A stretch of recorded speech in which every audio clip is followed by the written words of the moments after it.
Nomor 1, buku paketnya halaman 76. Bagaimana perilaku Sa'labah ketika miskin?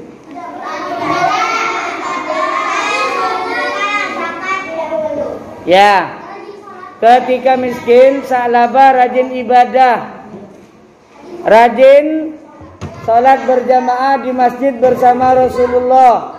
Ya, jadi ketika Sa'labah mendapatkan ujian bisyarri, ujian berupa miskin harta, justru Sa'labah selalu dekat dengan Allah, selalu dekat dengan Rasulullah, dengan Nabi, dan sering sholat berjamaah. Itu ketika beliau Sa'labah itu masih miskin, ya. Ketika masih miskin rajin ibadah. Nomor 2, mengapa Sa'labah ingin didoakan Rasulullah menjadi orang kaya? Karena jadi orang kaya katanya Sa'labah, jadi orang miskin kata Sa'labah itu susah. Jadi Sa'labah itu susah menjadi orang miskin. Kenapa dibilang susah? Karena miskinnya Sa'labah sehingga membuat Sa'labah itu ketika dzikir tidak ikut dzikir. Kalau yang lain kan sholat duhur, assalamualaikum, assalamualaikum, Allahumma antas salam wa minkas salam, bareng-bareng berzikir. Tapi ketika Sa'labah miskin sehingga dia harus buru-buru pulang, karena bajunya itu harus diganti atau dipinjam oleh istrinya yang nunggu di rumah. Jadi ini yang menyebabkan Sa'labah minta didoakan kaya kepada baginda Nabi. Ya Rasul, doakan saya kaya supaya saya beribadah dengan sempurna. Doakan saya kaya supaya saya tidak lagi buru-buru ketika sholat berjamaah di masjid. Sehingga didoakan oleh Nabi Muhammad. Nomor 3, bagaimana sikap Sa'labah setelah menjadi kaya raya? Ya, betul. Jadi ketika kaya raya, Sa'labah mulai jarang-jarang sholat karena sibuk ngurus hartanya, sibuk ngurus ternaknya, dan bahkan dia ingkar janji. Katanya kalau kaya mau rajin ibadah, tapi telah kaya Sa'labah malah justru jarang sholat. Justru enggak naik lagi ke masjid, tidak sholat berjamaah lagi bersama Nabi di masjid karena sibuk dengan hartanya. Kemudian Sa'labah juga setelah kaya sombong. Dia tidak mau membayar zakat. Apa kata Sa'labah? Ini hasil kerja keras saya. Banting tulang, keras keringat, pagi siang malam bekerja. Ternyata setelah saya kaya, kamu enak-enaknya sendiri mau minta hasil kekayaan saya. Kalau ingin dapat hasil kekayaan saya, ya kerja, jangan meminta-minta, katanya Sa'labah. Jadi Sa'labah itu tidak mau bayar zakat, ingkar janji, sombong, ya kan, semakin jauh dengan Allah. Jadi ketika diuji dengan kekayaan, jauh kepada Allah. Tapi diuji dengan kemiskinan, dekat dengan Allah. Nomor 4, bagaimana sikap Sa'labah terhadap orang yang meminta zakat kepadanya? Menolak, tidak mau. Ini harta saya, hasil kerja keras saya. Ngapain kamu mau menikmati uang saya? Ya kan? Mau menikmati harta saya. Enak sendiri. Kalau ingin dapat harta ya kerja dong. Ya, ini bahasanya Sa'labah. Lupa bahwa kenikmatan harta yang dimiliki Sa'labah itu adalah titipan Allah, pemberian Allah. Di situ ada hak orang lain untuk mendapatkannya. Nomor 5, menurut pendapatmu bagaimana seharusnya sikap Sa'labah setelah menjadi orang kaya? Ayo. Harusnya Sa'labah ketika menjadi orang kaya dia harus rajin beribadah karena sudah tidak direpotkan dengan pekerjaan. Malah Sa'labah ini semakin kaya, semakin lupa, semakin tidak ada waktu untuk apa? Untuk beribadah. Ternaknya banyak, sudah nggak ada waktu untuk sholat. Ya, dari saking banyaknya ternak itu. Harusnya orang kaya itu kan rajin ibadah, bersyukur atas nikmat yang Allah berikan.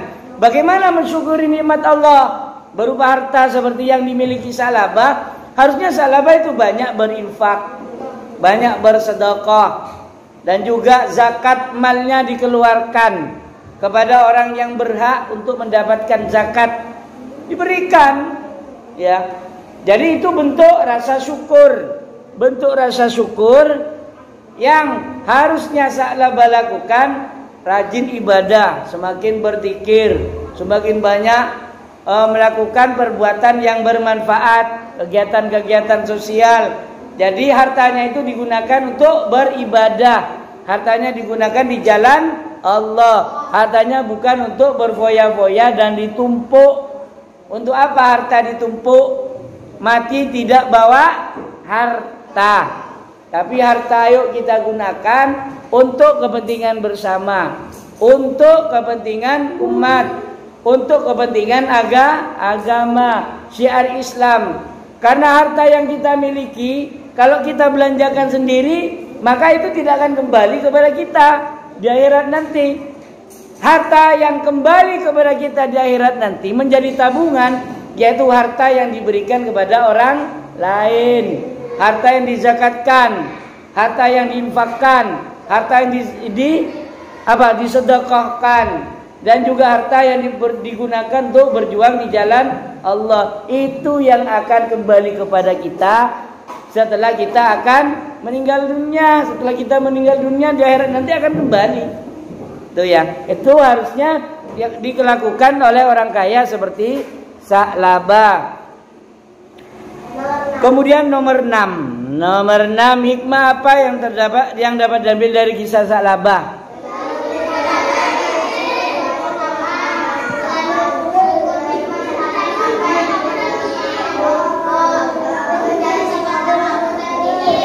Ya, bagus. Dari kisah Sa'labah ini mengajarkan kepada kita harus pandai bersyukur. Ya, ketika kita mendapatkan nikmat dari Allah, jangan lupa bersyukur. Apanya saja bersyukur, mulutnya bersyukur dengan membaca Alhamdulillah.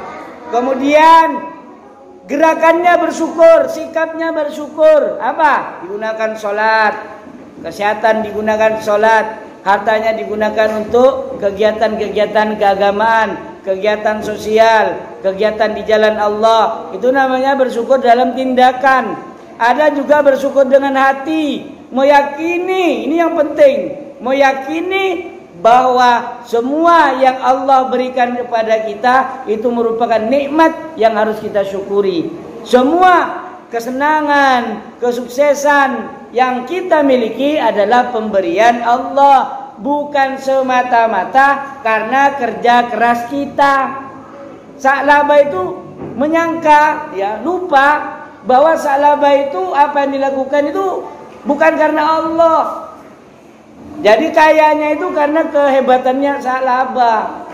Padahal seharusnya Sa'labah sadar bahwa kekayaannya itu adalah pemberian Allah melalui perantara doa Nabi Muhammad dan kambing yang diberikan. Kemudian kita dapat mengambil hikmah, tidak boleh ingkar janji. Jangan seperti Sa'labah. Sa'labah itu ingkar janji. Katanya kalau kaya mau baik, kalau kaya mau banyak sedekah, zakat, infak. Katanya kalau kaya nanti gak akan buru-buru sholat, boro-boro gak akan buru-buru sholat, justru tidak naik ke masjid untuk sholat bersama Rasulullah. Dan juga apa hikmahnya? Jadi orang itu jangan pelit, jangan kikir, jangan sombong. Nomor 7, apa perilaku tercela yang harus kamu hindari setelah membaca kisah Sa'labah? Kikir yang harus dihindari, sombong, ingkar janji, kufur nikmat. Yang harus dihindari dari sikap Sa'labah, kufur nikmat, tidak mau bersyukur. Ya, itu kufur nikmat namanya.